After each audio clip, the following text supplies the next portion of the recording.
Buenos días a todas y todos ustedes. Hoy 15 de mayo de 2021, en nombre del Museo de la Mujer y de su fundadora y directora, la doctora Patricia Galeana, les damos la más cordial bienvenida a este espacio de una cultura de igualdad sustantiva entre todas las personas, independientemente de su sexo o cualquier otra condición. Cuando las medidas sanitarias no los permitan, esperamos nos acompañen en República de Bolivia, número 17, Colonia Centro, lugar en donde se encuentra ubicado el Museo de la Mujer. Igualmente pueden contactarnos a través de nuestras redes sociales en Facebook, Museo de la Mujer, Twitter, @Museo de la Mujer y nuestra página web museodelamujer.org.mx.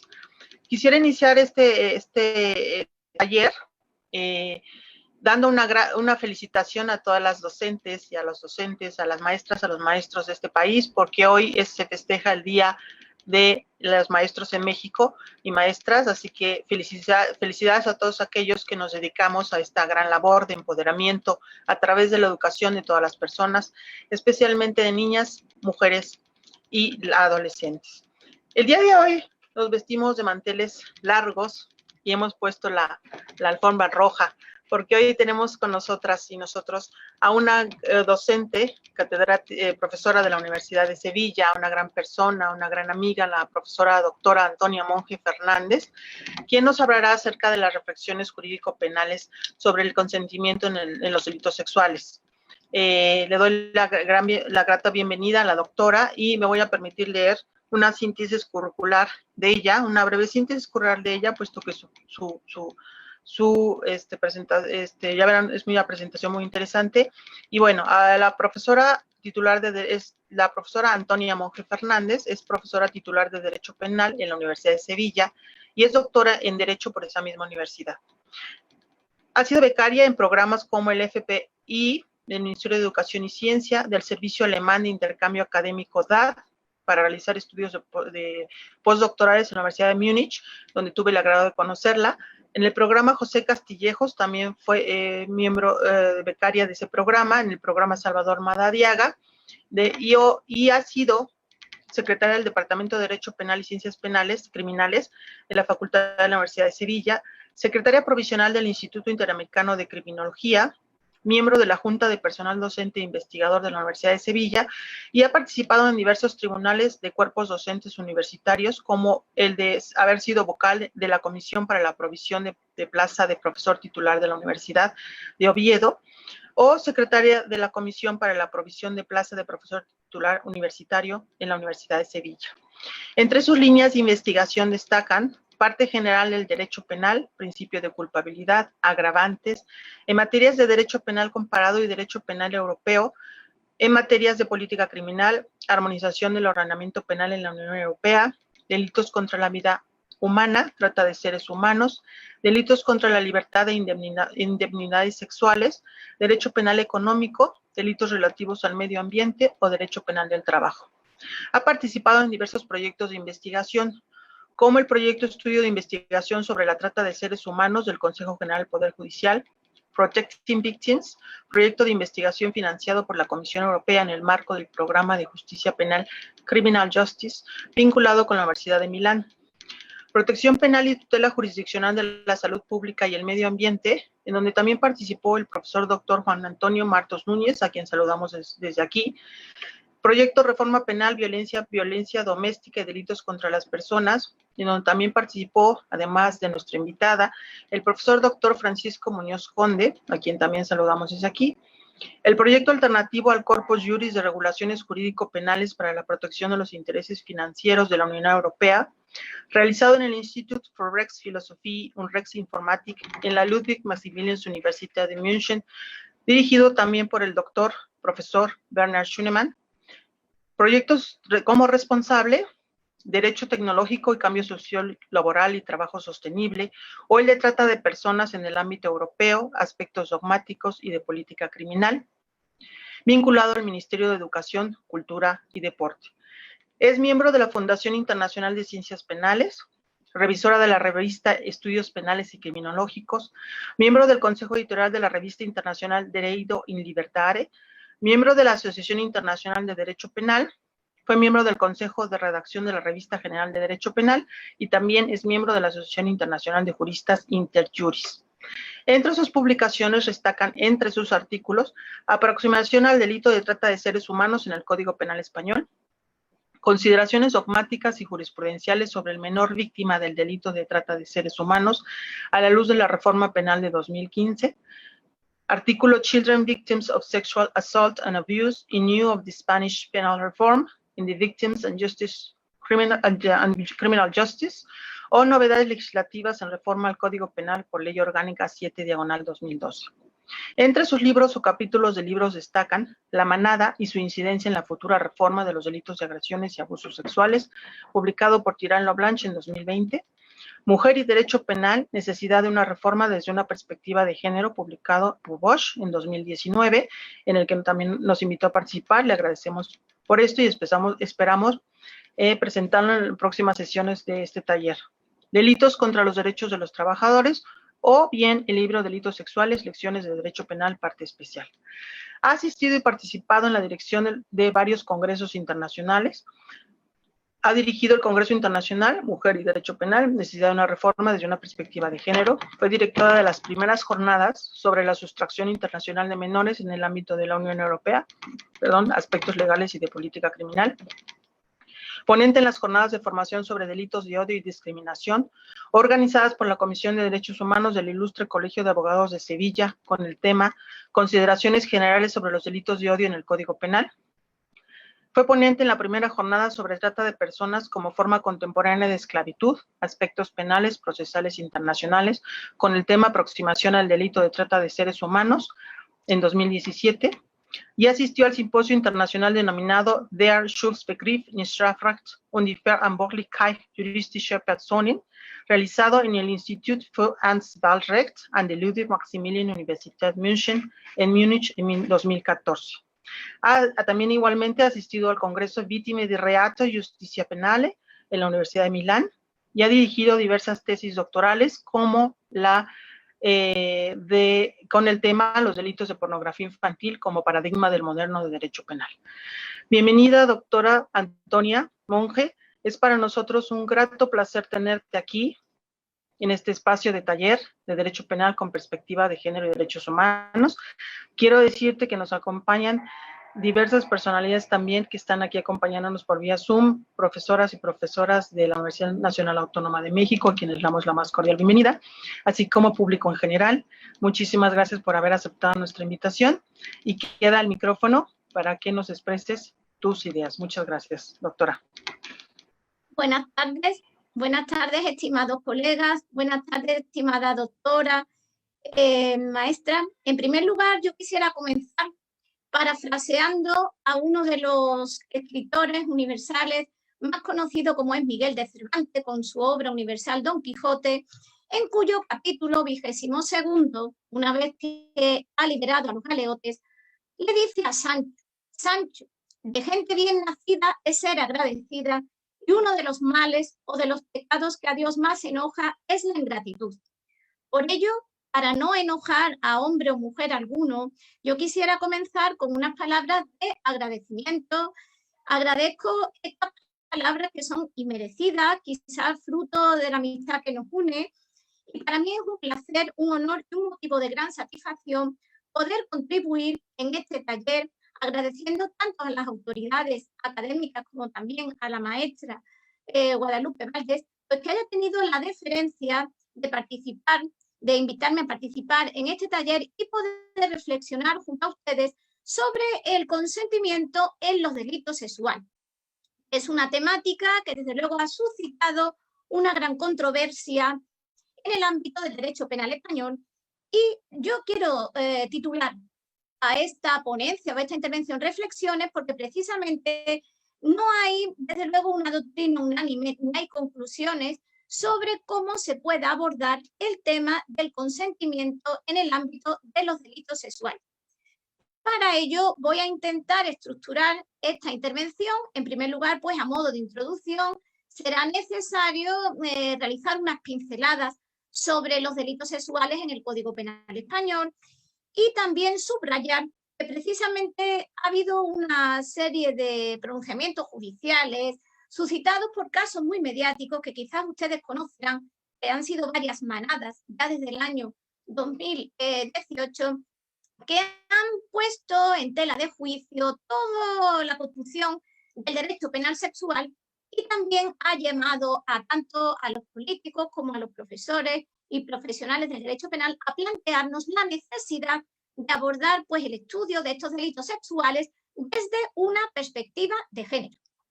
Una vez que hayamos por lo menos planteado a modo de introducción cómo se construyen o cómo se sistematizan estos delitos sexuales en España, sobre todo pivotando sobre el elemento nuclear del consentimiento, será necesario, en segundo lugar, pues realizar una breve aproximación a lo que se entiende por consentimiento en derecho penal. Tendremos también que aludir, en tercer lugar, a los modelos europeos para ver, desde luego, cuáles de ellos exigen para que sea típico ciertos comportamientos sexuales tenga que mediar un consentimiento expreso o un consentimiento tácito de la víctima.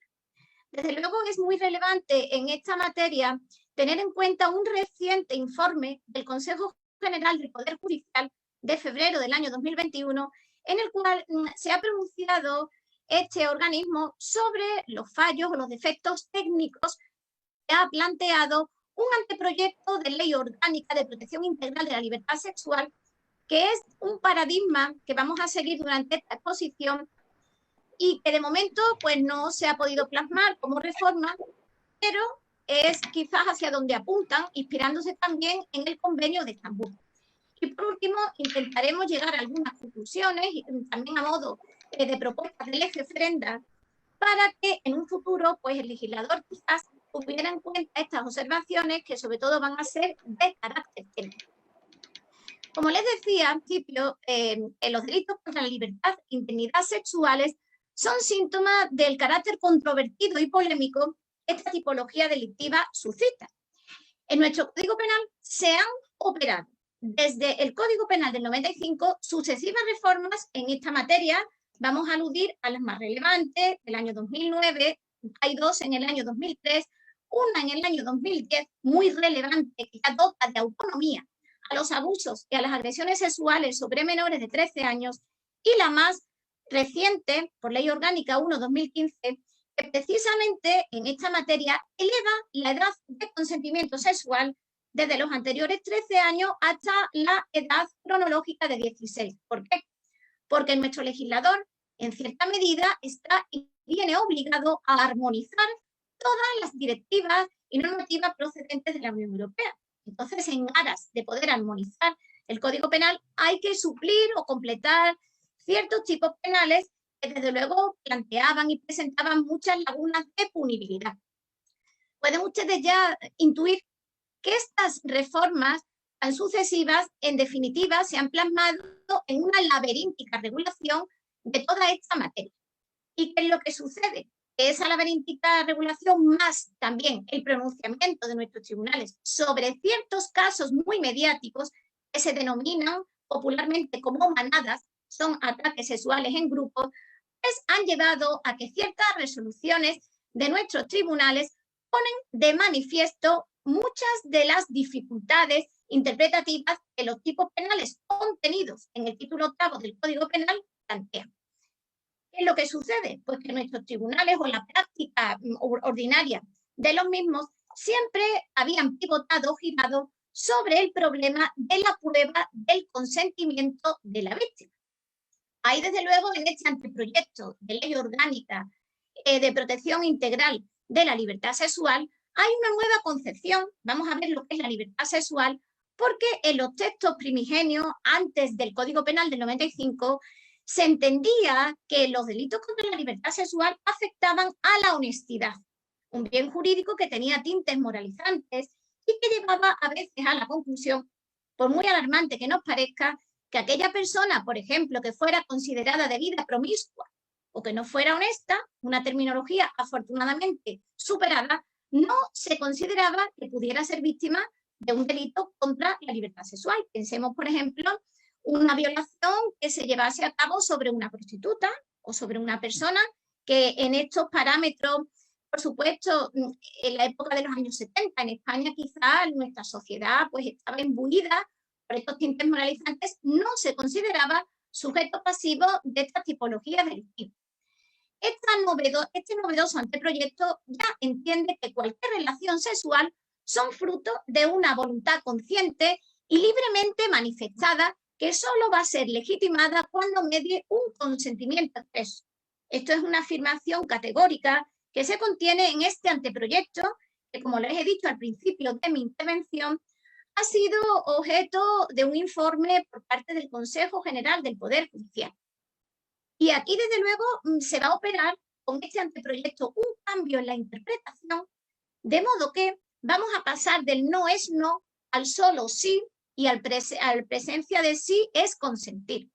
Vamos a ver que donde haya duda, la víctima no dijo nada, como en el caso de la manada, el silencio no tiene que ser interpretado como anuencia ni tampoco como conformidad a entrar en esa relación sexual. Vamos a ver también que este anteproyecto de ley orgánica de protección integral entronca de una manera muy directa con textos internacionales y también con la normativa de otros códigos de nuestro ámbito cultural y jurídico. Todos ustedes pueden ya percibir que el tema central sobre el que ha girado el debate es el consentimiento en los delitos sexuales. ¿Por qué? Porque vamos a ver que en realidad estos delitos sexuales van a girar en torno a la presencia o ausencia de consentimiento para que nuestro legislador castigue un ataque, un atentado contra la libertad sexual de un sujeto como agresión si el sujeto activo, el victimario, empleó violencia o intimidación para realizar ese ataque sexual, o por el contrario, nuestro legislador en este título octavo también tipifica otra categoría de delitos denominados abusos sexuales, que precisamente frente a las agresiones se van a caracterizar por la ausencia de violencia o intimidación. Estamos ante tipos en los cuales el sujeto pues perpetra este ataque de carácter sexual en los casos que hay un consentimiento viciado por parte de la víctima. También he dicho que la reforma del año 2010 dotó de autonomía a los ataques, tanto abusos como agresiones, sobre sujetos pasivos que fueran menores de 13 años, y en la actualidad la Ley Orgánica 1/2015 pues ha elevado esta edad de consentimiento sexual a los 16 años. En síntesis, podemos afirmar que estos delitos afectan en definitiva algún aspecto de la libertad en los que ya se ha afirmado por parte de la doctrina mayoritaria que la teoría sobre esa validez del consentimiento resultaría en estos casos excepcionada si se considerara necesario para la tipicidad de un delito sexual. Desde luego, en este anteproyecto de ley orgánica de protección integral de la libertad sexual se va a afirmar que solo, única y exclusivamente para que la víctima preste su consentimiento ha de tratarse de un consentimiento expreso, verbal o gestual. Ya luego veremos en algunos códigos penales, por ejemplo, el Código Penal alemán, cómo se ha podido interpretar esta cláusula. Tenemos que tener en cuenta que para que haya un consentimiento a una acción sexual, tiene en algún modo que concurrir una voluntad que sea reconocible externamente a favor de participar en el comportamiento sexual. Esta tesis ha sido sostenida por el profesor Boldova Pasamal en la dogmática española. En todo este sentido de este anteproyecto de ley orgánica, ustedes ya pueden entender que se ha inspirado los autores, los técnicos de este anteproyecto en el Convenio de Estambul, aunque ya veremos que luego la interpretación que se lleva a cabo no es exacta con lo que dicen en concreto los artículos 34 y 37, donde si ustedes tienen curiosidad por consultar este Convenio de Estambul, vamos a ver que se afirma que el consentimiento debe prestarse voluntariamente como manifestación del libre arbitrio de la persona, considerado desde luego en el contexto de las relaciones circundantes. Este articulado de este importantísimo Convenio de Estambul parece ser que va a dar carta de naturaleza a otras formas de que se puedan manifestar de una manera válida el consentimiento a una relación sexual más allá de un consentimiento expreso. Desde luego, lo que no cabe la menor duda es que el contexto de las relaciones entre los sujetos es desde luego fundamental. En este caso, esas relaciones o esas circunstancias que rodean, que son concomitantes, claro que pueden servir o pueden aportar un componente material con un contenido que sea esencial sin necesidad de que la víctima tenga que prestar o mostrar ese consentimiento pues con un lenguaje verbal o con un lenguaje gestual. Y por supuesto, en este ámbito no podemos perder de vista, sobre todo a raíz de las últimas resoluciones del Tribunal Supremo Español, en concreto sentencia de 4 de julio del año 2019, que también en todo este ámbito se ha tenido en cuenta como componente inherente a los delitos de agresión sexual la figura de la intimidación ambiental. Ya tendremos ocasión quizás de plantearnos por qué una primera resolución de una audiencia provincial se condenó o se calificó esa conducta como abuso, se recurre en casación al Supremo y finalmente, atendiendo a este elemento de la intimidación ambiental, la calificación jurídica pasa desde el abuso a una agresión por concurrir intimidación. En todo este ámbito, y ya anunciaba al principio de esta materia, siempre en la dogmática penal española se tiene de referencia el Código Penal alemán y en concreto se operó una importantísima reforma en noviembre del año 2016, donde ya veremos que no solo el consentimiento expreso, sino también el consentimiento tácito que sea manifestado a través de hechos concluyentes, ya puedan ser sollozos o el propio lloro de la víctima, pueden ser elementos a tener en cuenta para fundamentar o para afirmar la atipicidad del comportamiento sexual. En concreto, no sé si ustedes pueden leer la pantalla, el parágrafo 177 del Código Penal alemán, tras esta reforma operada en noviembre del año 2016, alude o emplea la expresión realizar el hecho contra la voluntad reconocible de la víctima. Luego, claro, el anteproyecto de ley orgánica de protección integral de la libertad sexual ha intentado copiar, y a veces en España copiamos mal, y no es un mero trasunto. Ya veremos cómo se puede interpretar en la sistemática de este capítulo 8 del Código Penal este consentimiento entendido como voluntad reconocible de la víctima. Tiene que ser tanto reconocible para el autor como también para un tercero, un espectador objetivo, si aquella se manifiesta expresa o verbalmente de un modo implícito en el momento del delito. Como he dicho antes, bueno, puede ser que llore o puede ser incluso que se oponga o se resista al acto sexual.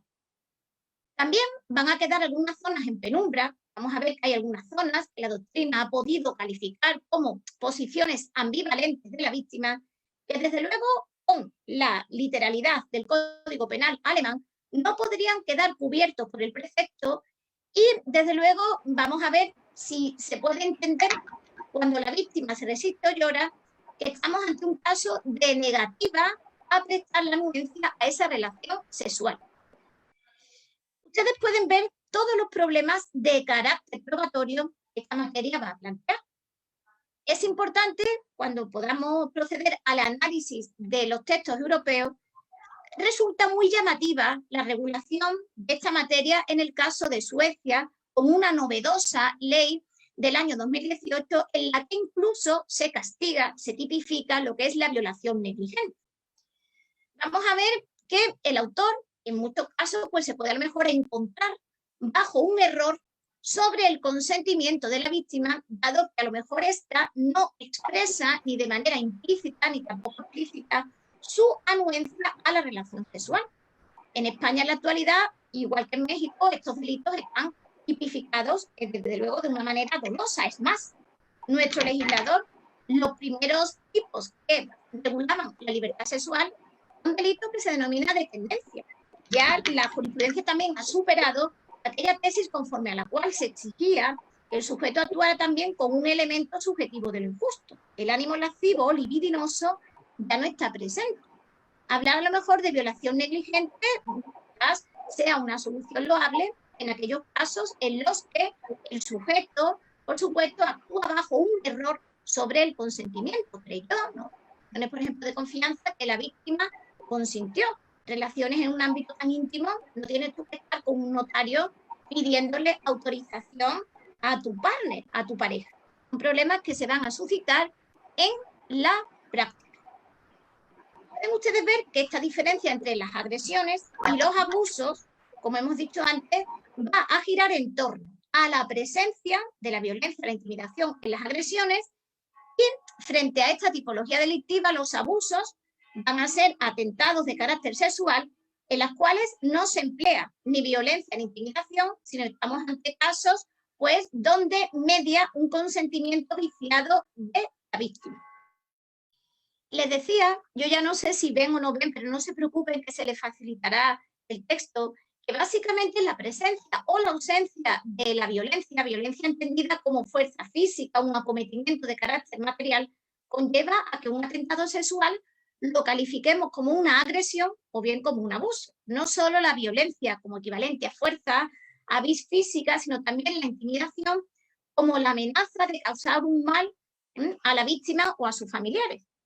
Es difícil porque el Código Penal español no contiene al respecto una definición de lo que sea intimidación o de lo que sea violencia. Esto tiene que ser objeto de un desarrollo jurisprudencial, que quizás, como les he comentado, a raíz de estos casos tan mediáticos de las manadas, el primer caso sucedió durante una fiesta de San Fermín en el norte de España, llevó desde luego a poner en tela de juicio primero que ese derecho penal sexual, que fue válido a lo mejor en otra etapa, en la actualidad los tribunales tendrían que aplicar todos estos tipos penales desde una perspectiva de género. ¿Por qué? Porque el hecho de que la víctima no mostrase una resistencia heroica no significa que accediera al acto de carácter sexual.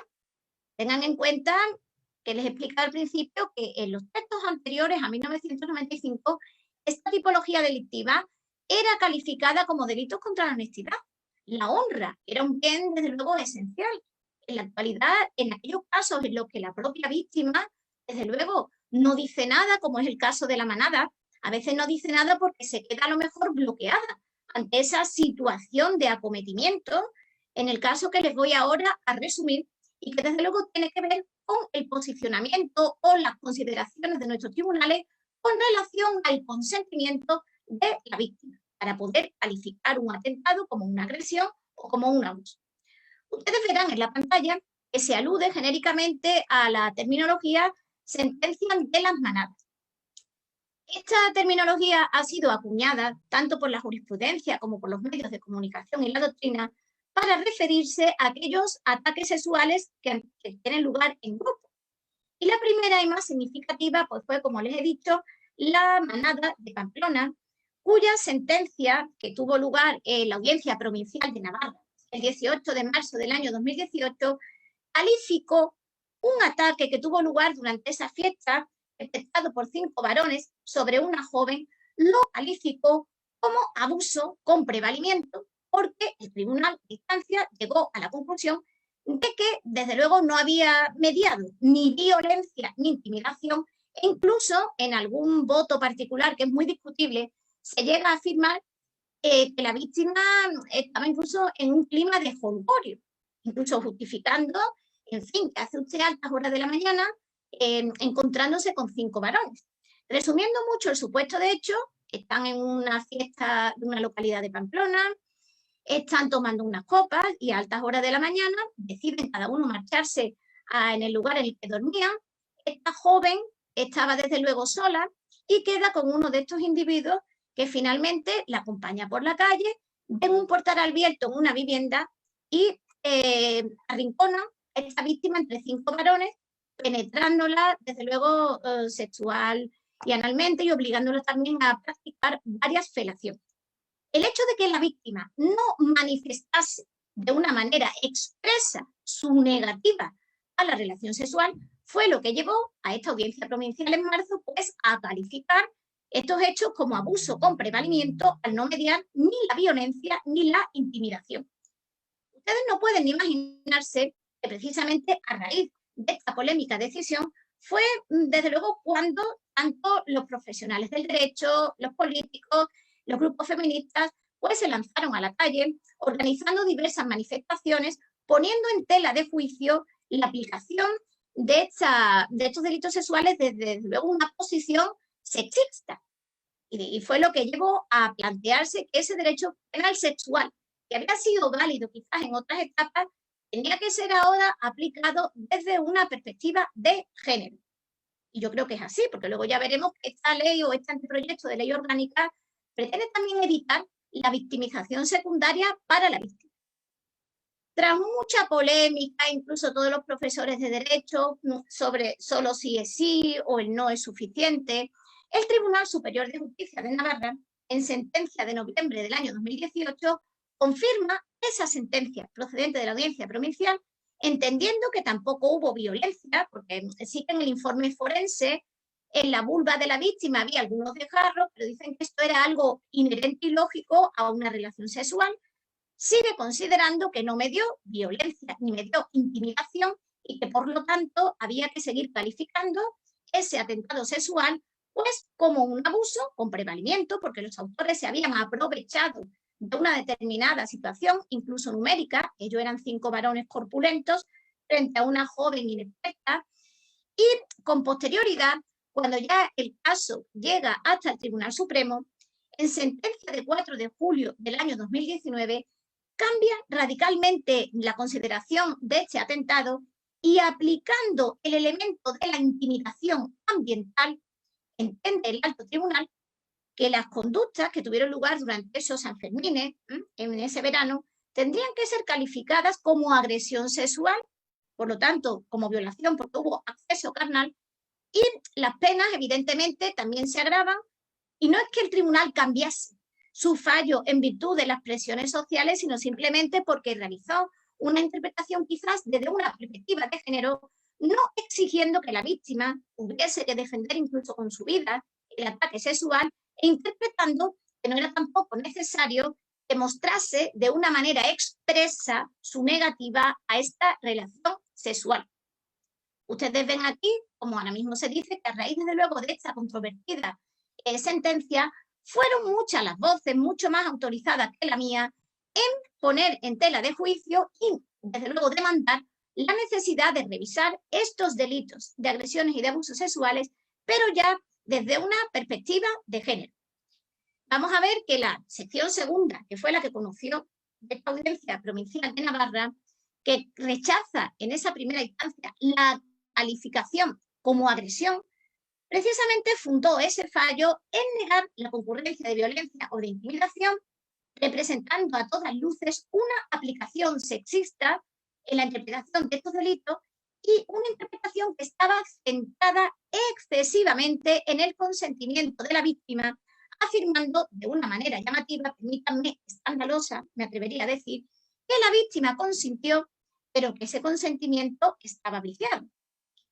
Esta aplicación, desde luego, es loable que fuera corregida de una manera satisfactoria por el Tribunal Supremo en ese fallo de 4 de julio al que yo me acabo de referir. Y todo esto ha llevado quizás a plantearnos una necesidad urgente de acometer una reforma en el ámbito de los delitos de agresiones y abusos sexuales, sobre todo desde una perspectiva de género.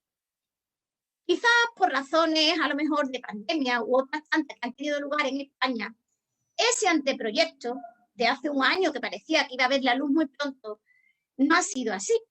Y en febrero del año 2021, el Consejo General del Poder Judicial emite un informe sobre ese anteproyecto que, desde luego, ha sido criticado, sobre todo por razones técnicas y sobre todo por lo que respecta al consentimiento. Primero, dice el Consejo General del Poder Judicial que la redacción o la tipificación del consentimiento en este anteproyecto va a suponer, en definitiva, problemas de carácter incluso procesal al suponer la inversión de la carga de la prueba. Y, desde luego, la redacción del consentimiento que se contiene en este anteproyecto de ley orgánica de garantía integral de la libertad sexual, pueden ustedes también ver que va a admitir cualquiera de los modelos a los que nos vamos a referir a continuación. Vamos a ver que cualquiera de los modelos que se expondrán, tanto el caso alemán como otros modelos anglosajones, son perfectamente subsumibles en el Código Penal español. Ya veremos también que si todo, digamos, el núcleo de estos delitos sexuales pivota o gira sobre el consentimiento, tendremos que llegar a una primera conclusión conforme a la cual todo acto de carácter sexual que se realice sin el consentimiento del sujeto pasivo, tendremos que llegar a la conclusión de que será un hecho punible. Vamos a ver, ya sea porque no exista ese consentimiento o bien, en el caso de los abusos, porque se trate de un consentimiento viciado. Una vez que hemos intentado, con todos estos defectos y problemas técnicos, atropelladamente plantear cuál es, digamos, el escenario en el que el Código Penal español tipifica estos delitos de abuso y agresiones sexuales, el problema que plantea el consentimiento y, sobre todo, las polémicas decisiones jurisprudenciales que han girado sobre manadas, es momento de quizá plantearnos qué se entiende por consentimiento, o vamos a ver si el Código Penal define lo que es el consentimiento en el ámbito de los delitos sexuales. Como ustedes pueden entender, nuestro Código Penal no contiene una definición de lo que sea el consentimiento. En nuestro Código Penal, por ejemplo, existe una interpretación auténtica sobre lo que sea a lo mejor el documento, el funcionario público, pero, reitero, nuestro Código Penal no define lo que es el consentimiento. Desde un punto de vista incluso gramatical, si acudimos al diccionario de la Real Academia Española de la Lengua, el consentimiento lo entendemos como una acción o como un efecto de consentir, donde se entiende este consentir como permitir algo o condescender en que se haga algo. En definitiva, el consentimiento es una manifestación de voluntad, puede ser expresa o puede ser tácita, por la cual un determinado sujeto se vincula desde un punto de vista jurídico. Incluso si tenemos tiempo de hacer un estudio desde un punto de vista etimológico, el verbo o el sustantivo consentimiento procede del verbo latino consentire, cuya interpretación originaria, no olvidemos siempre los orígenes etimológicos de las palabras, hace referencia a lo que es el acuerdo entre las partes o bien una uniformidad de opinión. Reitero una vez más, el título 8º de nuestro Código Penal distingue los abusos y las agresiones en virtud de la ausencia o presencia del consentimiento de la víctima. El legislador español sí que en otras tipologías delictivas, por ejemplo, valgan de cita el ámbito de los delitos contra la integridad física corporal en el ámbito de las lesiones, sí que nuestro legislador, en el artículo 155, sí que se encarga, por lo menos, de exponer qué se entiende por consentimiento en esta tipología delictiva, dotándolo de la característica o de la categoría de una causa de atenuación. Y en concreto, el artículo 155 de nuestro Código Penal alude a que para que ese consentimiento sea válido, tiene que ser expresado de una manera válida, libre, espontáneo y tiene además que ser expreso. Vamos a ver, en este caso en concreto, que si hay un acuerdo entre las dos voluntades, estaremos ante la exclusión del acto típico que se recoge en el Código Penal, ya que en este caso en concreto el sujeto pasivo muestra su voluntad para que dicha acción pueda llevarse a cabo sin que se produzca ningún tipo de efectos perjudiciales para sus propios bienes. Por lo tanto, aquí en el ámbito de las lesiones, el consentimiento reviste una relevancia jurídica no como justificación, sino como causa de atenuación, y ya veremos qué categoría reviste el consentimiento en el ámbito, por ejemplo, de los abusos sexuales. Permítanme que haga un paréntesis, dado que la Ley Orgánica 1/2015, cuando modifica de una manera sustancial el capítulo relativo a los abusos sexuales, sobre todo de menores, tipifica o redacta el artículo 183.4, en el cual ya sí que se va a dotar de eficacia al consentimiento que preste un menor de esta edad, pero habrá que atender a la diferencia de edad cronológica entre el autor y la víctima y también pues a su capacidad intelectual, con lo cual va a ser también una cláusula muy controvertida, que desde luego la doctrina mayoritaria la ha entendido equivalente como una causa de atipicidad. En este anteproyecto de ley orgánica de garantía integral de la libertad sexual, ya veremos que en definitiva toda esta problemática o controversia sobre el consentimiento, veremos que más que una cuestión o un problema conceptual, vamos a ver que toda la problemática se traslada a un problema probatorio.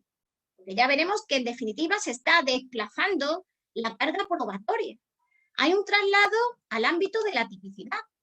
Incluso hay una definición normativa de un elemento típico, que incluso algún autor lo ha entendido como un elemento negativo del tipo, entendido como una manifestación libre, que sea además por actos exteriores, concluyentes e inequívocos, y que muestre la voluntad expresa de participar en el acto. Desde luego, de una manera sorpresiva, no sé si ustedes son también litigantes o abogados, en este caso, ese consentimiento, la falta del mismo, tiene que ser probada por la defensa para excluir la tipicidad, alterándose sobremanera la carga de la prueba. Desde luego, los modos en los que se puede prestar el consentimiento son varios. Hemos dicho al principio que puede ser de una manera expresa, puede ser verbal o puede ser gestual. Tenemos que tener en cuenta el artículo 178.1 de este anteproyecto, al que me vengo refiriendo durante todas estas reflexiones, dice lo siguiente: se entenderá que no existe consentimiento cuando la víctima no haya manifestado libremente por actos exteriores, concluyentes e inequívocos, conforme a las circunstancias concurrentes, su voluntad expresa a participar en el acto. Vamos a ver que, desde luego, la aplicación que nuestros tribunales han llevado a cabo siempre ha estado inspirada por textos internacionales, sobre todo, ustedes lo ven ahí, textos, incluso el Estatuto de Roma, el Estatuto de la Corte Penal Internacional. Para nuestros tribunales, desde luego, va a ser un atentado sexual todo acto que se preste sin consentimiento. Y ese modelo de consentimiento que aplican nuestros tribunales es similar al que se contiene en la regla 70 del Estatuto de la Corte Penal Internacional. Ustedes verán que explícitamente se dice que en los casos de violencia sexual, la Corte se guiará y en su caso aplicará los siguientes principios. Primero, el consentimiento, según expone este texto internacional, no se puede inferir, no se puede extraer de las palabras o la conducta de una víctima cuando la fuerza, la amenaza de la fuerza, la coacción o el aprovechamiento de una coacción socavó la capacidad de la víctima para dar voluntaria y genuinamente su consentimiento. Incluso se afirma en este texto que ese consentimiento no puede inferirse de las palabras o de la conducta de una víctima cuando la víctima es incapaz de dar un consentimiento genuino. En tercer lugar, tampoco se puede interpretar que el silencio de la víctima sea equivalente a consentimiento o tampoco la falta de resistencia de la víctima de la presunta violación sexual. La credibilidad, el carácter o la predisposición a esa disponibilidad tampoco, según dice este texto internacional, puede inferirse en razón de la naturaleza sexual de la conducta anterior o posterior de la víctima o del testigo. Desde luego, precisamente lo que trata de evitar este anteproyecto es lo contrario. En algunos casos, incluso cuando se alude a que todos estos delitos sexuales deben ser aplicados por los tribunales desde una perspectiva de género, en cierta medida también se pretende que se evite la victimización secundaria.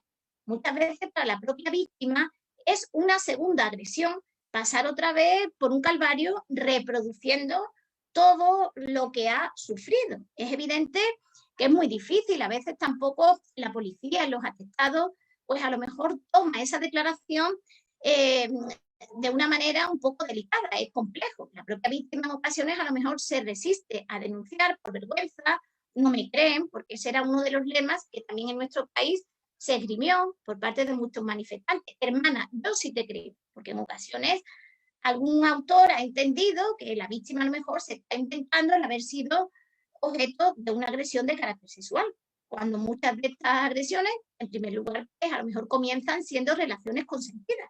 Pero el consentimiento que se otorga, primero, no tiene que ser sin herir. Aquí este artículo de la Corte Penal Internacional o esta regla precisamente a ello alude. Se incurren, por lo tanto, en contradicciones. Ya veremos que la manifestación de esa voluntad de la víctima puede ser expresa o tácita. E incluso el inciso final exige que la voluntad en el acto de participar sea expresa, con lo cual vemos que ese anteproyecto de protección integral de la libertad sexual incurre en esta contradicción. Ha sido manifestada o denunciada por ese informe del Consejo General del Poder Judicial de febrero del año 2021. ¿Cuál sería una posible solución?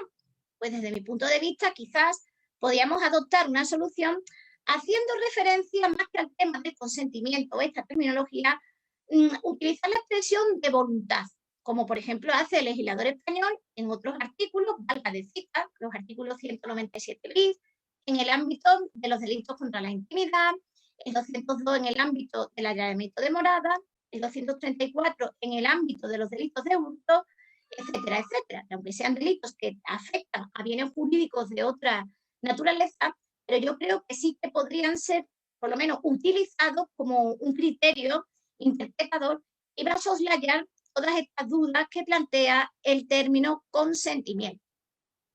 Vamos a ver, esto también puede plantear la nueva regulación que proyecta este anteproyecto de ley orgánica, pues puede incluso plantear o suscitar problemas contrarios a la presunción de inocencia, que es un valor superior de nuestro ordenamiento jurídico y está, desde luego, tipificado en el artículo 24 de nuestra propia Constitución española, y ustedes ven aquí en convenios internacionales.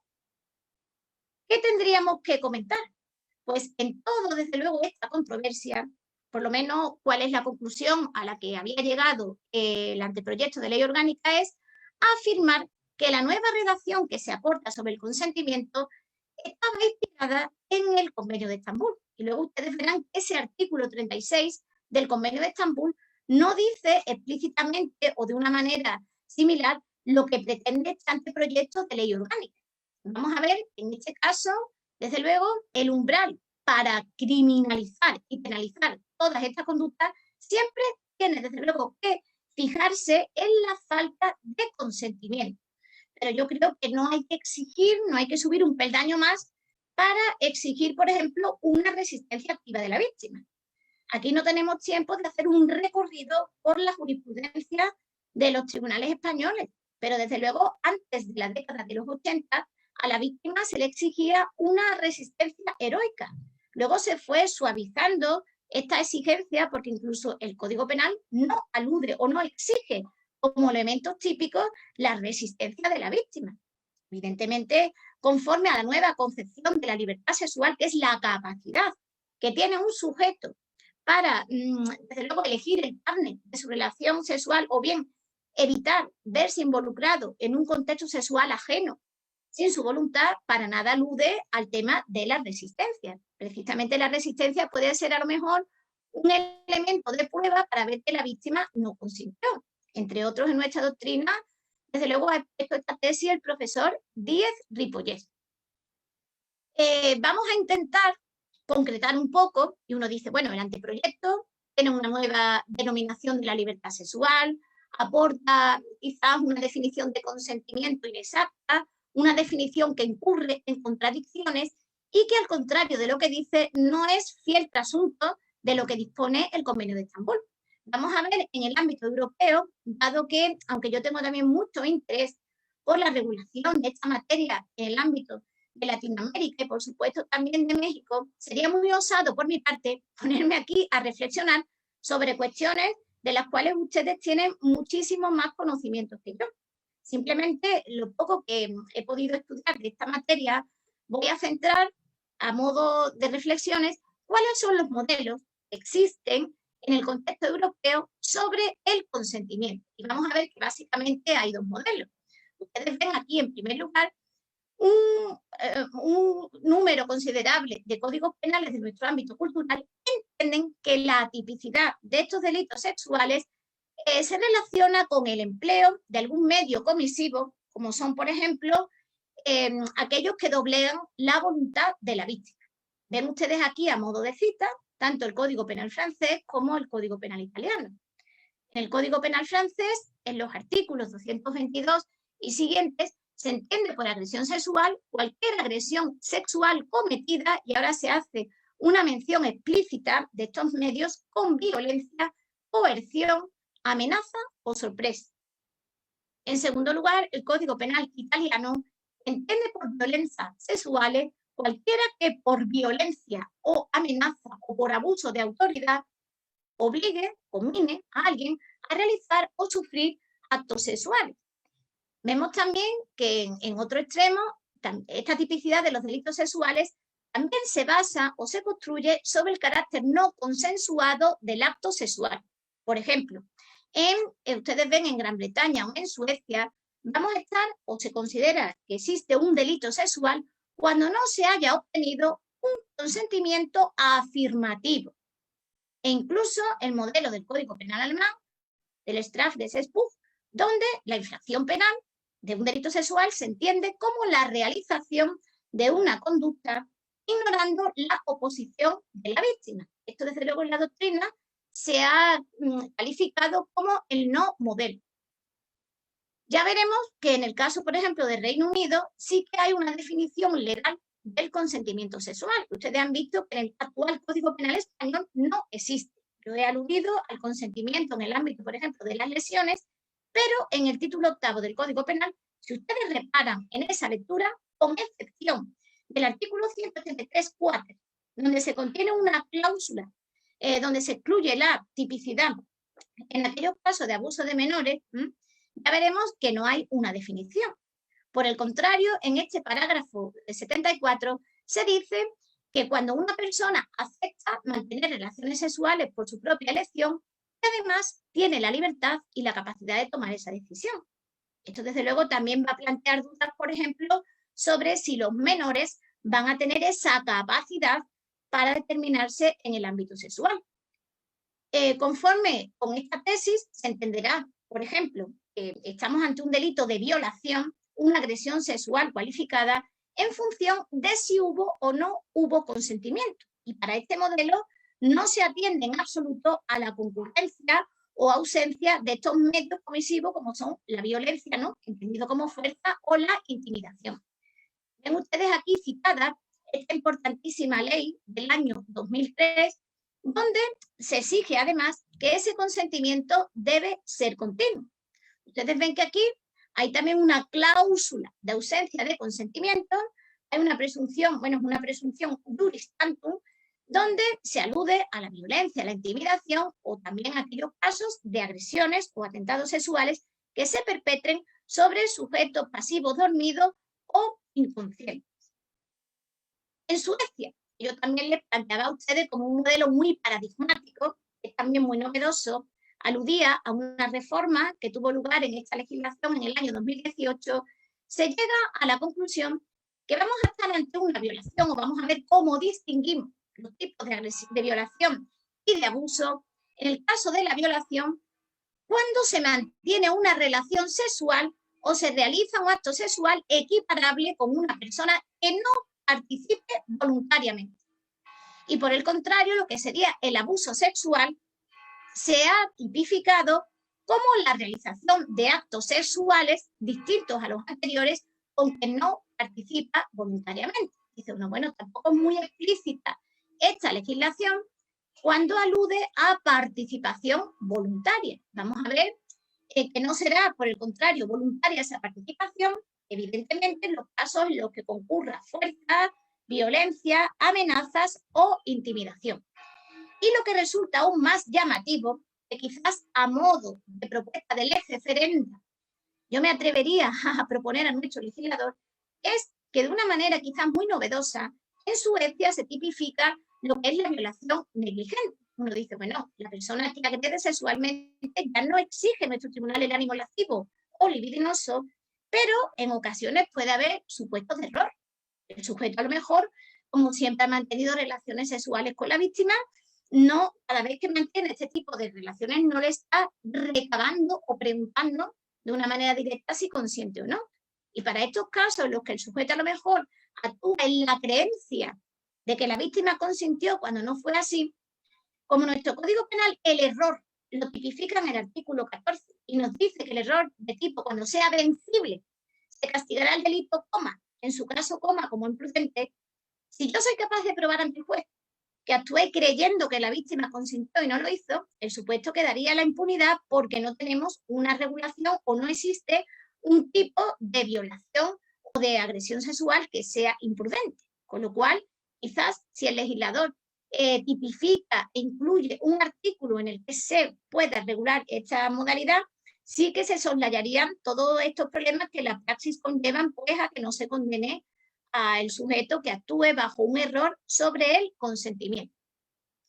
Por último, el otro modelo que ven ustedes en el ámbito del contexto europeo es el que está tipificado en el Código Penal alemán, sobre todo a raíz de esa reforma totum revolutum que tuvo lugar en noviembre del año 2016, donde la tipicidad de estos delitos sexuales gira en torno al no consentimiento del acto sexual.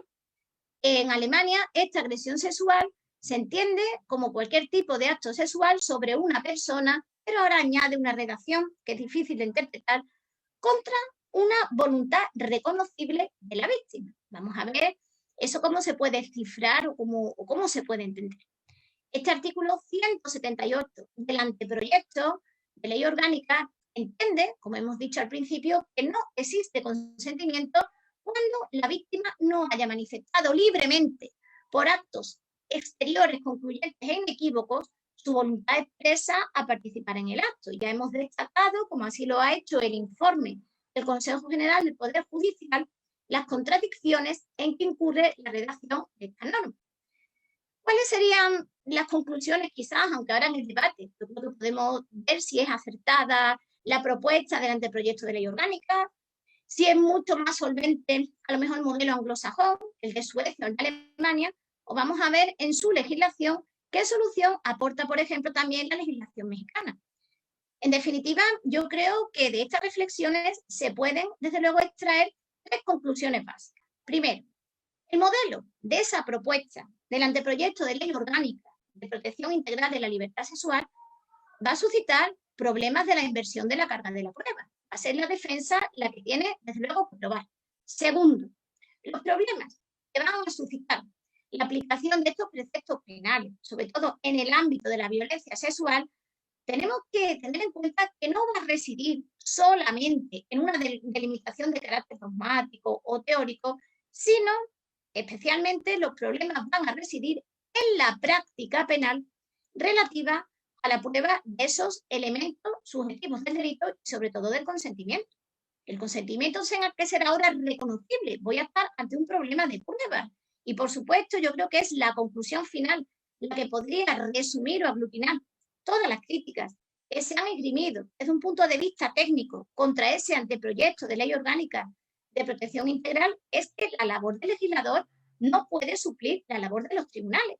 En España, sobre todo, hay quien se empecina o se ofusca en intentar que todo esté de una manera muy clara contenido en los tipos penales. Y no podemos olvidar que la labor del intérprete precisamente pues es subsumir todos esos casos que suceden en la realidad en cada uno de los tipos penales. El Código Penal no contiene una definición de lo que es la violencia o la intimidación. A raíz precisamente de esas sentencias demanadas, no solo existe la sentencia de Pamplona, luego está la manada de Manresa, recientemente otra de Sabadell. Precisamente ha sido la interpretación de los tribunales la que quizás ha aportado un poco de luz en la interpretación de lo que es la intimidación, y ya se entiende también como equivalente o sinónimo de intimidación no solo una amenaza explícita, sino también, por ejemplo, una intimidación ambiental. El hecho de que haya 5 varones que rodeen a una chica más joven o inexperta, es lógico que en sí ha sido un elemento determinante para entender que la víctima en ese caso no consintió. En definitiva, yo espero que todas estas propuestas se puedan plasmar en derecho positivo y sobre todo que podamos interpretar todos estos tipos que afectan a la libertad sexual y sobre todo tipos que afectan principalmente a la mujer como víctima, pues que se puedan abordar desde una perspectiva de género. Yo les animo a que sigan en esta labor tan interesante, en estos talleres, y que estemos todos comprometidos pues, en una mejor aplicación del derecho penal. Nada más y muchas gracias. Muchísimas gracias, doctora. Muy interesante la disertación. Yo creo que aquí el punto y varios puntos que tienen que ver con el consentimiento es que efectivamente, ¿no? En los tipos penales que implican el consentimiento, sobre todo en aquellos de abuso sexual, el contenido del consentimiento no está previsto en la tipicidad, ¿no? La tipicidad objetiva. Y al ser un elemento de contenido meramente subjetivo o 100% subjetivo, es ahí donde tenemos que poner el énfasis, ¿no? Me atrevo a decir que, por ejemplo, en el Código Penal Federal que tú hacías alusión, que tú mencionabas,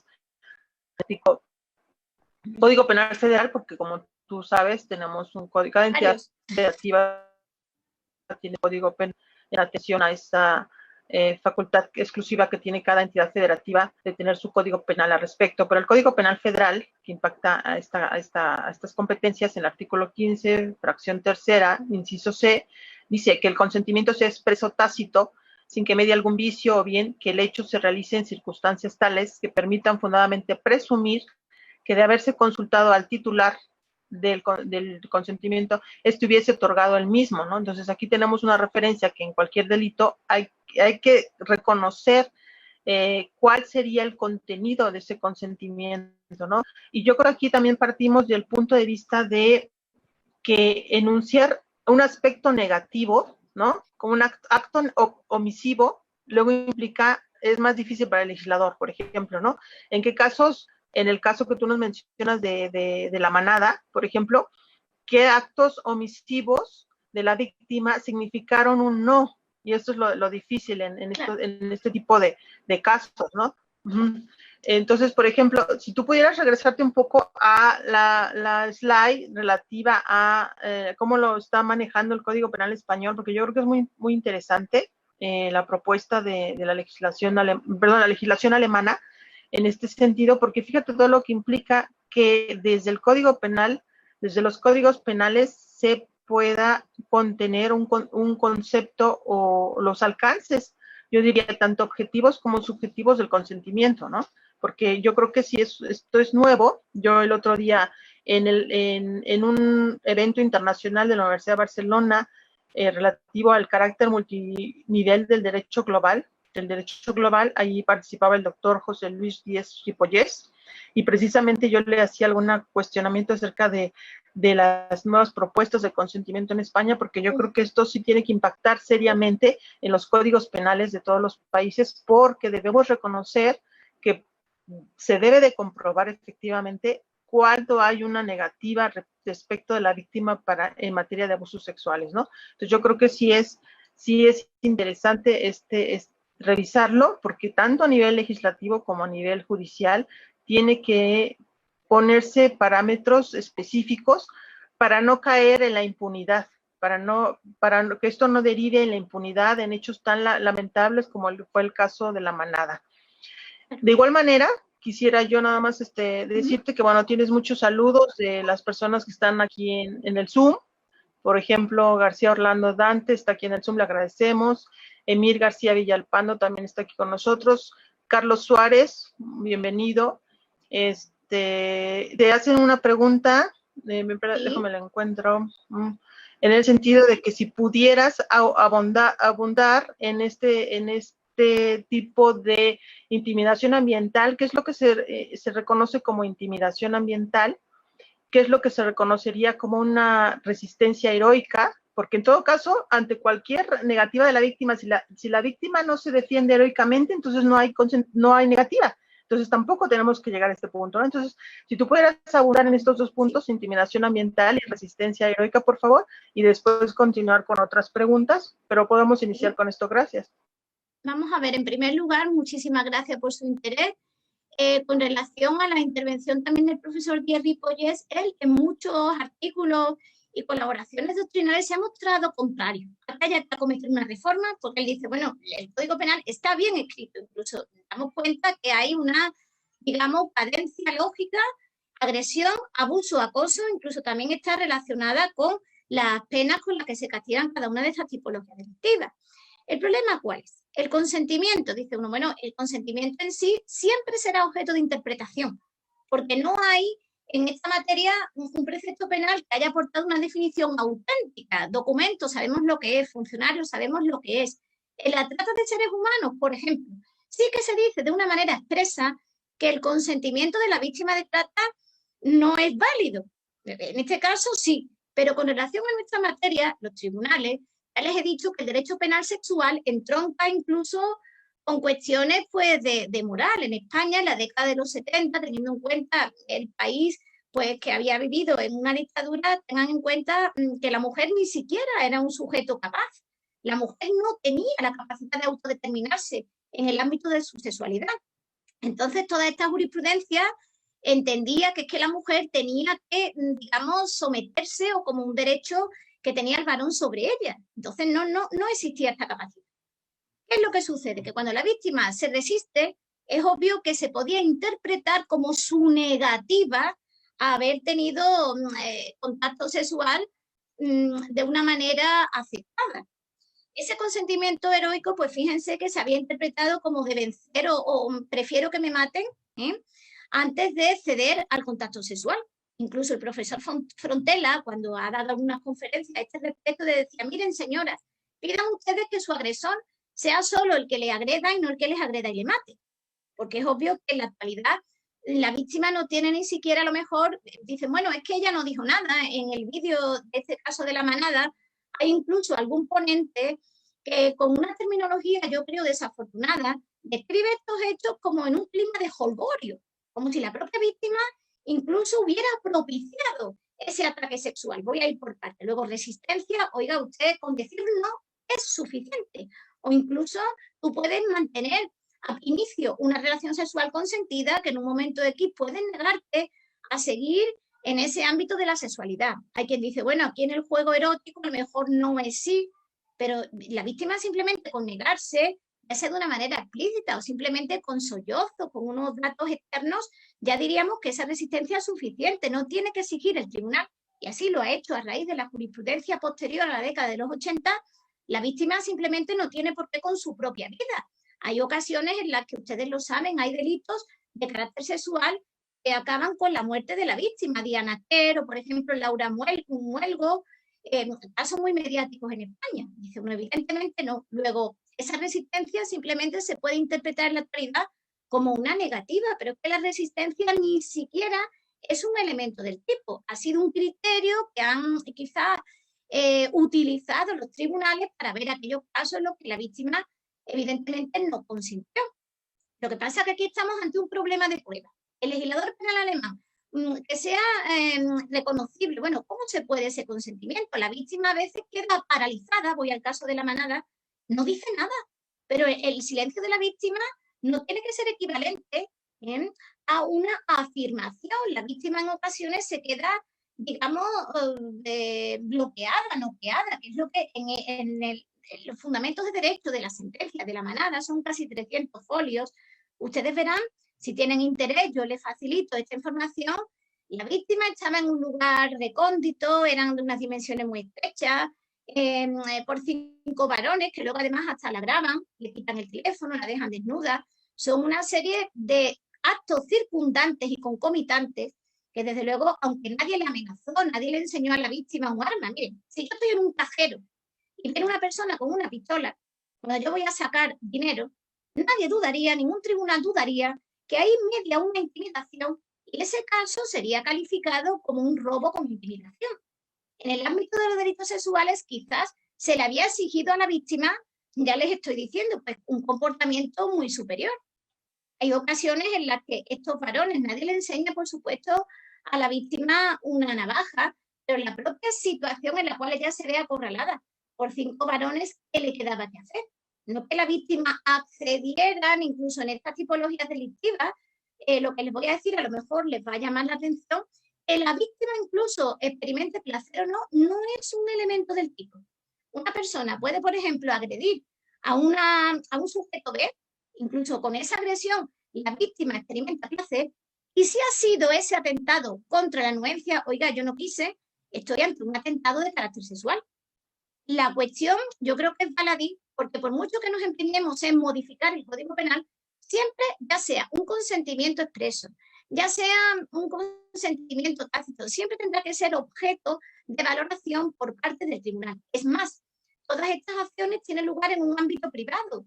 Aquí, desde el punto de vista del derecho procesal, yo no soy procesalista, pero simplemente para plantear esta cuestión, ustedes saben que cuando la víctima es testigo, existe una reiterada jurisprudencia del Tribunal Constitucional conforme a la cual la veracidad o la credibilidad que se otorga al testimonio de esta víctima reside en que, primero, que no haya móviles espurios, que la víctima, desde luego, sea una verosímil lo que cuenta. Yo no puedo decir que viene un príncipe azul en un caballo blanco. Y, por supuesto, que la víctima no entre en contradicciones. Es obvio que a más tiempo pasa desde la primera declaración, las ideas a lo mejor se van desvaneciendo y no es que tú tengas que repetir como si fuera una grabación, tu declaración. Son casos en los cuales es la palabra de la víctima frente a la palabra del agresor. En el caso de la violencia es muy fácil porque un informe forense es capaz de probar si hay una rotura, si hay una magulladura. Pero en el caso de la intimidación, también incluso habría que atender a la cualidad de la propia víctima. No es lo mismo intimidar a una chica de 18 años inexperta, como es el caso este de la manada, que a lo mejor a una persona que tiene otro rodaje o otra experiencia en el ámbito sexual. Y yo creo que este anteproyecto de ley orgánica, que es loable en algunos aspectos, creo, primero, que acaba en contradicciones, incurre en contradicciones, y segundo, al desplazar o invertir la carga de la prueba, está también vulnerando principios que son, desde luego, límites al jus puniendi. Yo aquí no he querido desviarme, ustedes hayan visto incluso jurisprudencia del Tribunal Europeo de Derechos Humanos, pero las manadas, y por eso uno de mis últimos trabajos así se titulaba, La manada, porque sí que creo que todos estos fenómenos de estas agresiones grupales sí que han llevado a los tribunales, pues a lo mejor a plantearse la interpretación, pero el consentimiento siempre va a ser, digamos, el talón de Aquiles, que desde que no haya un precepto en el que diga no hay consentimiento, cuando la víctima llora, cuando la víctima está en silencio, es decir, pretendemos que el Código Penal a lo mejor supla al intérprete. Eso no puede ser, desde mi punto de vista, y desde luego también me atrevo a decir que esta materia, que ha sufrido bastantes reformas, la de 1999, 2003, creo que no mejora. Díaz Ripollé en este sentido entiende que desde el punto de vista técnico los tipos están muy bien redactados. Yo no sé si, desde luego, será finalmente derecho positivo este anteproyecto. Desde mi punto de vista, sí que es necesario que abordemos toda esta materia desde una perspectiva de género. ¿Por qué? Porque en la mayoría de los atentados sexuales, cuando se cuando se viola a la víctima, se hace por el hecho de que es mujer. Por supuesto, hay muchos sectores, no ya doctrinales, sino, por ejemplo, en el ámbito de la política, que niegan el fenómeno de la violencia de género y que niegan que solamente sea víctima la mujer. Por supuesto, puede haber hombres víctimas, pero por lo menos la tipología o las estadísticas, la mayoría son mujeres. Y evidentemente cuando se agreden no es en sí por un atentado contra la libertad sexual, sino por el hecho de ser mujer, por lo cual estamos ante un problema de género. Yo les invito a que lean unos trabajos muy destacados de la profesora Atale Sánchez y también Faraldo Cabana, una obra colectiva muy interesante también sobre las manadas, porque a raíz de esta sentencia, en el ámbito del derecho penal sexual, hay un antes y un después. Intimidación ambiental. Parece que es novedoso. Tú no tienes que, desde luego, esperar a que haya una amenaza, ya sea expresa o tácita. Yo puedo estar haciéndole a la víctima una señal en el cuello, puedo enseñarle una navaja, también puedo decirle, oye, que sé dónde viven tus familiares. Evidentemente, aunque parece algo novedoso a raíz de la ley de la sentencia del 4 de julio del año 2019, la intimidación ambiental había sido incluso aplicada también en alguna jurisprudencia menor. Hay una sentencia de la Audiencia Provincial de Huelva del año 2014 que ya aplica esta circunstancia, teniendo en cuenta que la víctima, desde luego, no tiene esa capacidad de consentir porque se ha visto bloqueada o noqueada por las circunstancias que la rodean, que es el caso de la manada. Allí nadie le enseñó una navaja, nadie la encañonó con una pistola, pero la mera presencia de estos 5 varones en un habitáculo tan reducido, porque se adentran allí en el portal, un portal abierto que encuentran en la localidad de Pamplona, es lo que conllevó a que esta víctima no es que ella consintiera ni accediera, es que no le quedaba otra. Ella a lo mejor en su fuero interno pensó, ¿y qué hago? No tuvo ni siquiera capacidad para decidir. Lo que pasa es que a lo mejor en la jurisprudencia anterior, donde la mujer, reitero, no era víctima, no era autora o no tenía capacidad para determinarse en el ámbito de lo sexual. Ustedes tengan en cuenta que España, hasta la década de los 70, ha estado imbuida de tintes moralizantes, incluso por la religión católica, en la cual la mujer no era un sujeto que pudiera disfrutar de unas relaciones sexuales. Era como un derecho que tenía el varón con la esposa. Y yo quisiera o no, tendría que acceder a ese contacto sexual. Luego, gracias a las tesis feministas, claro que se ha avanzado en esta materia. Y el derecho penal sexual de la década de los 70, reitero, en la cual, desde luego, el título que ubicaba estos delitos era delitos contra la honestidad, teniendo en cuenta que la mujer, por ejemplo, si no era honesta, no podía ser sujeto pasivo de estas tipologías delictivas. Incluso hay una sentencia muy polémica de una audiencia provincial en la cual se llama la sentencia de la minifalda, conocida así popularmente, en la cual finalmente se criminaliza a la víctima. Oiga, usted no vaya así. Es que usted, como ha ido enseñando sus encantos, ¿qué iba a hacer el agresor? Es que usted va provocando, igual que en el caso de la manada, también se tachó que una chica joven, porque esa noche, digamos, había concertado un encuentro con 5 desconocidos. Mire usted, yo soy libre. Mi libertad sexual es la capacidad que yo tengo para determinarme en el ámbito de mi sexualidad. Claro, eso sí que es algo a lo mejor muy novedoso, pero si ustedes leen la jurisprudencia, la mujer tenía que ser un sujeto honesto, intachable. No tenía, desde luego, la consideración que vemos en la actualidad. Y yo creo que por mucho que estemos intentando desde un punto de vista teórico, ya aquí hemos expuesto que la cuestión del consentimiento, yo no creo que sea solo una cuestión terminológica. Estamos de nuevo ante un problema de interpretación. Y habrá jueces que a lo mejor, pues, en relación de las circunstancias concomitantes, entiendan que hubo circunstancias suficientes para combinar la voluntad, la libre capacidad de decisión de una persona y otros que no. Incluso ustedes lo ven en cualquier decisión judicial. Sería también peligroso no dejar amplio arbitrio judicial a los tribunales. Y yo esta cuestión, además veo que hay cada vez más manadas, que es también curioso desde el punto de vista criminológico, analizar o sociológico, porque hay ahora esos ataques en grupo. En cierta medida, vamos a ver si al final la solución es mejor o peor, porque muchas veces las reformas que se están acometiendo en nuestro Código Penal, pues no son a lo mejor muy afortunadas. El Código Penal anterior al del 95 era mucho más sólido. Este código que se denominaba de la democracia, del tercer milenio, ha sufrido más de una treintena de reformas y ustedes verán los problemas que plantean en la praxis, porque ya les digo que el consentir, ¿qué es el consentir? Y bueno, aquí una relación, por ejemplo, entre esposos. Antes, en la década de los 70, la violación en el matrimonio no era delito. Esto ahora que se cuenta en el siglo XXI, uno se escandaliza. Entonces, una relación frecuente en la cual tú no recabas el consentimiento de tu partner, ¿verdad? ¿Cómo interpretamos este caso? Porque yo a lo mejor ahora digo, bueno, vamos a ver si yo, que me quiero divorciar, voy a poner aquí ante un tribunal, es que yo no consentí. Por ejemplo, en relaciones, todos estamos pensando en que estos atentados sexuales normalmente, sobre todo los que son en grupo, manadas, sí que son por parte de desconocidos, pero puedo aludir a casos que tengan lugar en una relación matrimonial, no matrimonial, en la cual se entiende que la víctima consiente, ¿no? Tú le pasas la mano, digamos, por el cuello a tu pareja y no le estás preguntando, oye, ¿me dejas que te toque el cuello? Y entonces estamos ante un problema, algún autor con un poco de gracejo decía, bueno, voy a tener yo que buscar un notario cada vez que le pregunte o recabe el consentimiento de mi padre.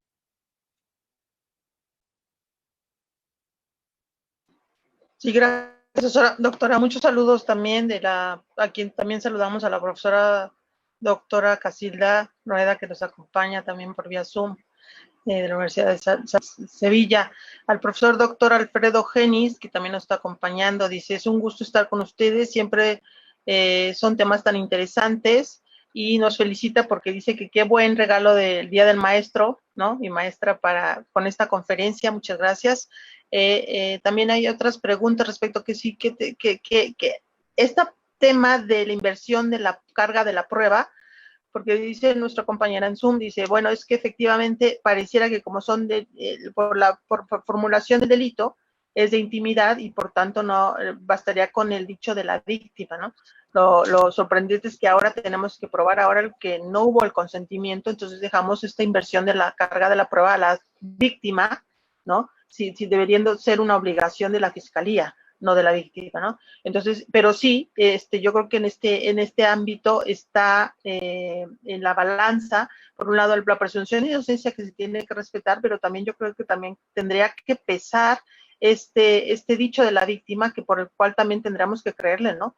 Entonces, quizá tendríamos que a lo mejor repensar en clave de género y en clave de derechos de las niñas, las adolescentes y las mujeres, que es un alto porcentaje las personas a las que se ven sometidas en ese tipo de delitos, como puede ser también el de trata de personas, repensar y reformular este concepto de consentimiento en los códigos penales, ¿no? Que yo creo que es lo que trae como consecuencia esta dificultad en este proyecto de ley orgánica en relación a decir qué ponemos y qué no ponemos como parte objetiva del consentimiento y como parte subjetiva del consentimiento, ¿no? Eso yo creo que es importante. Carlos Suárez comenta, excelente ponencia, la comparativa de legislaciones en su punto de vista reditúa la forma de expresión de las palabras y su sentido, pero habrá que dejar claro, sobre todo en esos códigos penales, el contenido de la voluntad y el consentimiento para que se observe como una, digamos, manifestación inequívoca, ¿no? Y no quede todo, siempre todo a cargo de la víctima. Y ya por último, maestra, porque sabemos que tienes otro compromiso, pregunta Amir García Villalpando.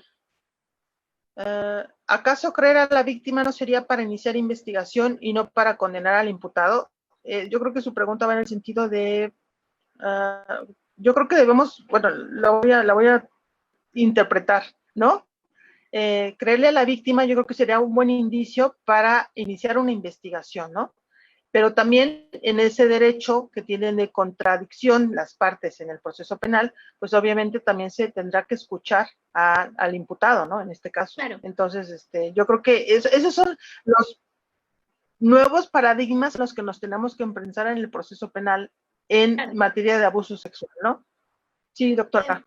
Brevemente, lo que sí quisiera decir que por mucho que sea la dogmática penal y los teóricos del derecho lo que están planteando el problema, en realidad va a ser un problema de prueba.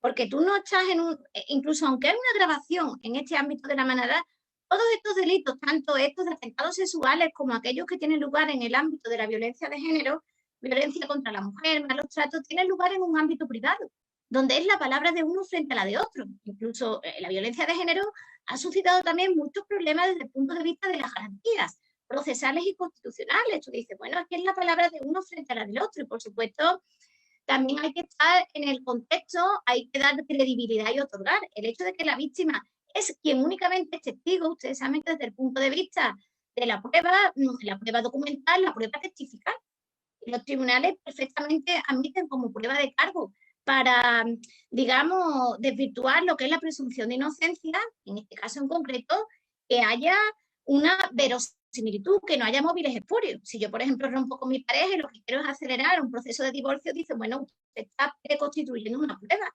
Es un caso en el que la víctima tiene que ser creíble, por supuesto, por eso hay que formar también a los jueces desde una perspectiva de género, porque la propia víctima en ocasiones pues tiene miedo a denunciar, a lo mejor cuando se le toma incluso las pruebas, un examen forense no es agradable. Cuando se acusa a la víctima de que es una falsa denuncia, creo que es excesivo. No es fácil pasar ese calvario. Y claro, desde el punto de vista penal, aunque haya una interpretación, aunque haya una decisión de lo que sea el consentimiento, luego quedará en manos del intérprete el otorgar o no veracidad. Y estos delitos, evidentemente, creo yo que donde plantean el talón de Aquiles es en el ámbito procesal y de la prueba. Verosimilitud, el propio Tribunal Constitucional, claro que ha elaborado una teoría al respecto y ustedes si analizan muchos fallos en este ámbito, siempre aluden a estos criterios, que no haya móviles espurios, que sea verosímil. Yo conozco un caso, ya para concluir, que tuvo lugar en San Sebastián, en mayo de un determinado año, en el cual el último día del contrato en práctica de una persona, ella, pues, digamos, denuncia al dueño de ese restaurante de que la había agredido sexualmente. Claro, es lo que pasa, que nadie había visto a esta chica montar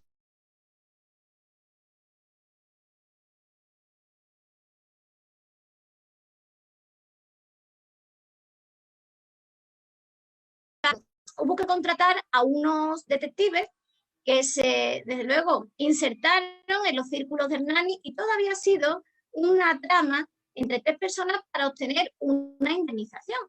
Pero evidentemente este señor se vio acusado por un delito de agresión sexual, de violación, Y es obvio que aquí es la palabra de uno frente a la del otro. En lugar de ser la presunta víctima la que demostrase, además ella había, digamos, el último día de la menstruación, en el cual era muy difícil también que desde un punto de vista forense se viera algún tipo de ADN, todo era una trama tal. En este caso lo conocí por cuestiones que ahora no procede a explicar, y precisamente yo cuando le explico a mis alumnos el principio de culpabilidad y la presunción de inocencia, digo, bueno, ojo, que usted se mete en un ascensor con una chica y yo digo que a mí me han tocado el pecho o cualquier zona erógena, y es la palabra de uno frente a la del otro. Que muchas veces, claro que estamos en un estado garantista, donde estos son principios limitadores del jus puniendi, pero hay a lo mejor algún fallo judicial que pone en tela de juicio todas estas garantías. Yo, si ustedes tienen interés, doctora ya lo será, porque usted está, Lupe, le falta solo un trámite administrativo, usted tiene conocimientos más que suficientes para tener su doctorado, lo demuestra día a día. Pues claro que retomaremos todas estas discusiones y otras, porque ustedes ven que el tema no es definir lo que es el consentimiento, e incluso, bueno, el convenio de Estambul, la Corte Penal Internacional, sino interpretarlo. Lo mismo que hay datos que para nada van a suscitar dudas. Hay una lesión, sí, claro, hay un menoscabo de la integridad corporal, a mí me da alguien un golpe y me daña el tabique nasal, ahí hay un informe forense. Pero elementos o, digamos, una serie de circunstancias que incluso tienen que ver con la propia capacidad de la víctima. Intimidar, es el intimidar. Es amenazar con un mal presente o futuro, en causar un mal, pero bueno, también depende a lo mejor de la víctima o del contexto. Y ya les digo que yo les animo a que sigan teniendo interés por esta materia, pero que no es una solución teórica, sino que, en definitiva, yo creo que se traslada todo este problema al ámbito del derecho procesal. Muchas gracias, doctora. Y antes de concluir, espera un momento, saludar nada más a Juan Alberto de la O, que nos acompaña, el profesor doctor Enrique Octavio Baeza, también muchas gracias por acompañarnos. Ana María Martínez, quien nos dice que te felicita, muchas felicidades en este día en el que estamos haciendo gala de la vocación de enseñar, de obsequiar sus conocimientos. Muchas gracias a la profesora doctora Antonia Monge, que nos acompañan por vía Facebook, al profesor doctor Mario Rodríguez López, profesor de la Facultad de Derecho y de otras instituciones del país, y a todos nuestros compañeros del Facebook que nos están acompañando desde Ecuador, Luz Ruiz, Gabriela Sánchez, Cristina Palomino, Lupita Molina, etcétera. Mucha presencia aquí con tu conferencia. Pues bueno, a darte infinitas gracias, maestra, porque maestra te digo porque es el día del maestro, porque eres nuestra maestra también. Agradecerte tu presencia, que hayas aceptado estar con nosotras en el Museo de la Mujer.